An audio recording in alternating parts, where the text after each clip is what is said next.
Hola amigos, ¿qué tal? Stuart here from Spain Speaks with an update video today. We'll go through some of the main newspapers here in Spain, check out what is happening in the press. We'll have a look firstly at El Mundo, then we'll have a look at El País, El Confidencial, then the state broadcaster RTVE. Then at the end of the video, we'll go into the comment section and check out what is happening there.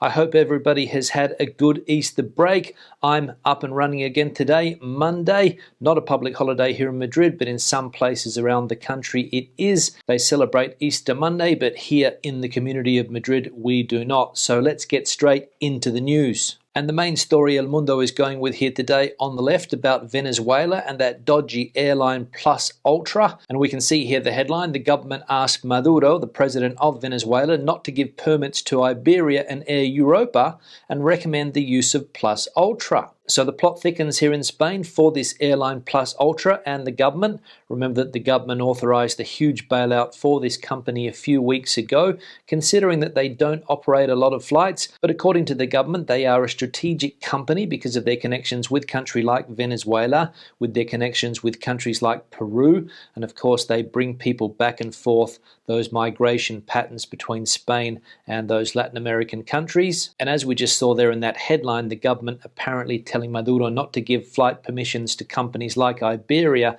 and give them to Plus Ultra. So something fishy going on there between the Spanish government and the Venezuelan government, according to El Mundo. Now we'll go back into the news, and there's an article here about Gibraltar. Spain seems obsessed by Gibraltar at the moment, considering that they have nearly 80% of their population vaccinated down there. And we can see here the headline: Testigo Directo, direct witness. Gibraltar travels to the future with everyone vaccinated. It is totally different than in Spain. Our government did it better. And if we click on the article, we can see Gibraltar, the laboratory of the end of the pandemic. The Rock is the place on the planet with the most people immunized. They are without new infections. They are removing restrictions, and they are vaccinating Spanish workers and reopening their entire economy. So again, more articles in the Spanish press about just how well Gibraltar has handled their vaccination plan. And of course, if we compare it to the European Union, if we compare it to Spain, they are way out in front. And as we saw there in that first headline, the government down there simply did things better. And let's be honest, with such a large amount of the population vaccinated, they clearly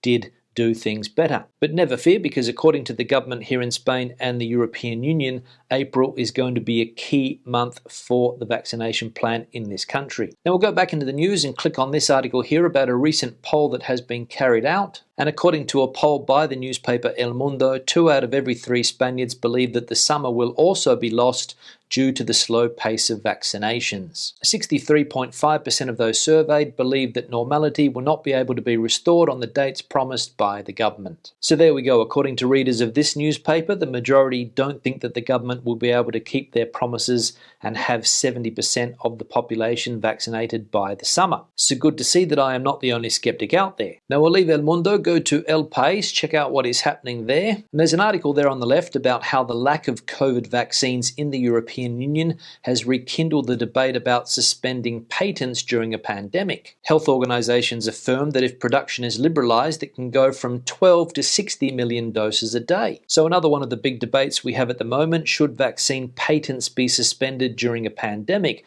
That's what experts are asking. And as we can see there, if that did happen, there would be a lot more supply in the market. But I think the counter argument is that if they did suspend those patents, pharmaceutical companies wouldn't be willing to invest the huge amount of monies that they have done so up until now, because obviously the patents are where the cash lies. Now back into the news, and we can also see a story about the 1.2 million doses of the Pfizer vaccine that are going to arrive here in Spain today. The shipment joins another of more than 1 million AstraZeneca vaccines received last Thursday. So 1 million doses of AstraZeneca arrived last week, another 1 million of the Pfizer vaccine apparently arriving today, and I imagine that the government is going to divide those vaccines up and send them to the autonomous communities. Now we'll leave El País, go to El Confidencial, and we'll have a quick look at the health data, especially those dark blue areas where the incidence rate is quite high at the moment.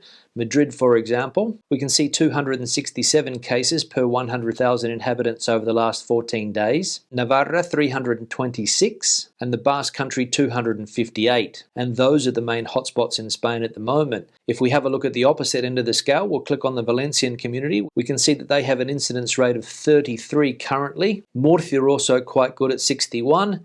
And Galicia quite good also at 65. And there's an article here about the health situation in Madrid, so we'll click on that one. And the headline reads, 1 month away from the 4th of May elections. This is the situation in Madrid. Saturated ICUs, increasing incidence rates, and a lot of people yet to be vaccinated. So will the health situation in the Madrid community play a fundamental role in those election results? Time will tell, of course. As we know, the Madrid Premier Ms. Ayuso is leading all of the polls at the moment, and I think the health situation would have to get pretty bad for her to lose. But you never know. Now we'll leave El Confidencial, go to RTVE, the state broadcaster, see what's happening there. And the main articles that the state broadcaster is going with here relate to the vaccination plan. So we'll click on the main one here and see what's happening. And the headline reads, Spain speeds up vaccination with rising hospital pressure after Easter. And just below we can see 6 million doses of vaccines are expected to arrive in Spain in April. So the speed of the vaccination plan here in Spain increasing, but again we're getting more and more pressure on the hospital system. And of course, as we know, that is due to the 4th wave of the pandemic that we are currently facing here in Spain and in other European countries. Now let's leave the news there and go into the comment section and check out what is happening there today. And we'll have a look at this one here from Grant. Americans were furious at the slow rollout of the vaccine here in the US. Our perception is the Spanish and most of the EU doesn't care all that much about their much slower rollout. Is that accurate? Yeah, Grant, thanks for the comment. I don't think it's a question of the EU not caring. I'm sure that EU politicians would love to have a fast vaccination rollout, but that obviously hasn't been the case. They were very late to get things started. I don't think they got the first vaccine authorized until something like the 23rd of December, and then they had the problem with AstraZeneca about the quantity of vaccines that were going to arrive in the European Union. Then there were some logistics problems as well, and that has meant that everything has gone very, very slowly. But as we have seen now, people are telling us that we're going to get a lot of vaccines this month, something like 6 million doses as we saw before, and politicians around the European continent are confident that they can get that vaccination plan back on track and have 70% of the population vaccinated by the 14th of July, which is what we saw last week. But every day on the news here, we see stories like the one we saw before on Gibraltar, how 80% of the population are vaccinated down there. Every day when I turn on the television and watch the news, I see stories about the United States and how quickly they are vaccinating there. I think something like 4 million people were vaccinated in the US yesterday. Things going very, very quickly there. And of course, that adds to the frustration that Europeans and people here in Spain have with regard to the vaccination plan. So things are a little bit slow here in Europe up until now, but as we know, people are trying to rectify that situation. On that note, I'll start to wrap the video up. Questions and comments, please leave them in the section below. Debate the situation out as you normally do. Give the video a thumbs up if you liked it, thumbs down if you didn't. I'll see you in the next one. Hasta luego.